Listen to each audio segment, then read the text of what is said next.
Kuna watu wengi ambao wanahitimu chuo na hawapati kazi, na ndio maana video hii ya leo nimekuandalia kozi 6 ambazo zitakufanya uwe na uhakika 90% kupata ajira baada ya kuhitimu chuo.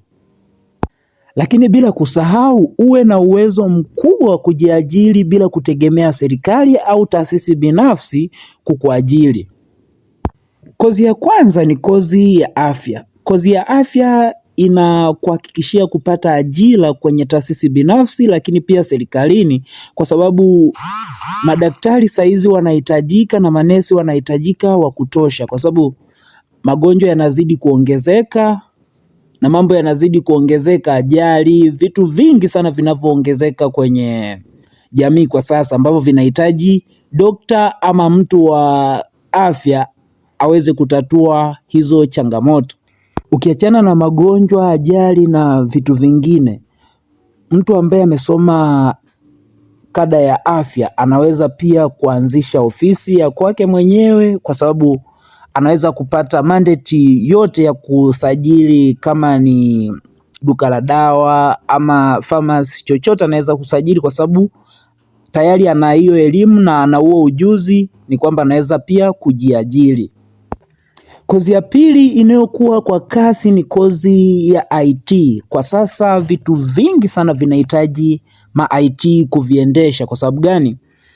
Saizi kuna wimbi kubwa la ongezeko la watu kutumia interneti. Kwa hiyo kwenye hayo matumizi ya interneti yanahitaji IT kwa ajili ya kudevelop hizi platforms ambazo zinatakiwa zitumike. Kwa mfano, kwa serikali saizi inaadapti kutoka kwenye analog kwenda digital, na ndio maana unaona baadhi ya website za serikali zimeanza kutengeneza app, kutengeneza mifumo ambayo inahitajika katika jamii ama inahitajika kusolve matatizo ya jamii.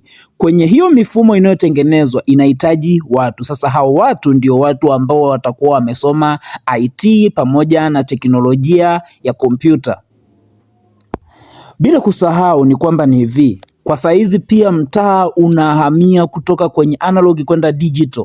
Kila kitu saizi kinauzwa kupitia mitandao, kina uwezekano wa kuuzwa, kutangazwa kupitia mitandao. Kwa kama utakuwa umesoma IT, utakuwa na uwezo wa kujua vitu hivi na kuwatengenezea watu mifumo, mfano mifumo ya biashara, mifumo ya accounting, mifumo ya Excel na mifumo mingi ambayo inasaidia biashara. Hivyo hata kama utakuwa umekosa ajira, itakuwa ni rahisi zaidi wewe kujiajiri kupitia IT ulioisoma. Lakini kingine ni kwamba kuna engineering. Engineering ni kozi ambayo inahitajika sana sokoni kwa bara la Afrika. Kwa sababu gani? Bara la Afrika bado halijajengwa, bara la Afrika linaendelea kujengwa. Kumbuka ni developing. Yaani uwezo ukasema unakuwa engineer sehemu ambayo tayari kushajengwa na kushajaa. Sasa kwa bara la Afrika linaendelea kujengwa, ni maeneo mengi yanahitajika kujengwa. Kwa hiyo kama utakuwa umesoma mambo ya engineering, unakuwa kwenye nafasi kubwa ya kupata ajira, kwa sababu Afrika inahitaji kujengwa. Kozi nyingine ni kozi ya business and accounting. Kila biashara saizi inahitaji accountant, kila biashara inahitaji kujua elimu ama inahitaji kuwa na mtu mwenye ujuzi wa biashara, lakini pia ana ujuzi wa kufanya accounting, ama ni mtu ambaye kasoma accounting ama ni accountant. Kwa kama utakuwa umesoma mambo ya accountant, itakuwa ni rahisi zaidi kupata ajira kwenye makampuni lakini pia kwenye serikali. Kozi nyingine ni supply chain and logistics.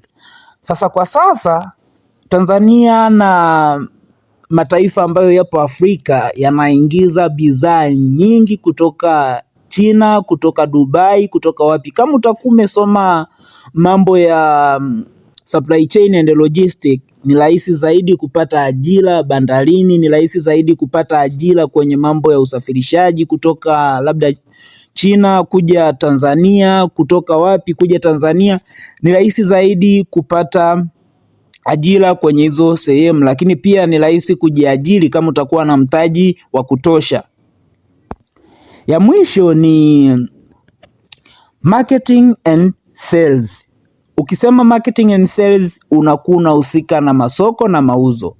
Kumbuka kila kitu ambacho kipo nchini ama kila kitu ambacho kipo duniani kinahitaji kufanyiwa marketing na pia kinahitaji kufanyiwa sales ili kiweze kuleta pesa. Sasa kama utakuwa umesoma mambo ya sales lakini pia umesoma mambo ya marketing, ni rahisi zaidi kupata ajira kwenye kampuni yoyote. Kwa sababu gani?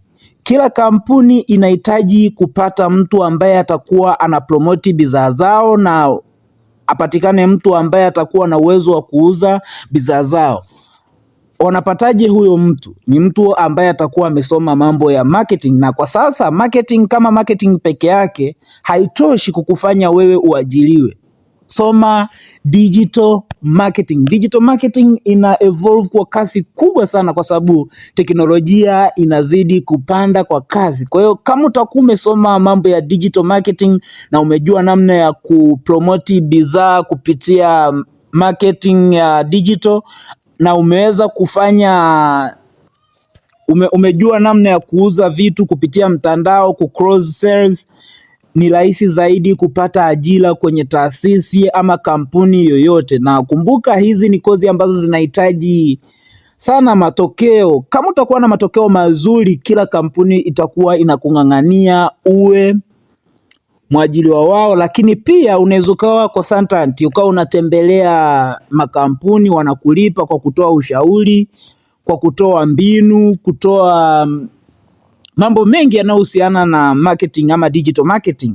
Na kila kampuni lina huo uhitaji muda wote, kwa sababu hiyo ndio moyo wa kampuni yoyote. Kampuni yoyote isipokuwa na uwezo wa kufanya mauzo, isipokuwa na uwezo wa kufanya marketing, basi hiyo kampuni lazima ife. Kwa hiyo kama utakuwa unachagua kozi, hakikisha unachagua kozi ya marketing.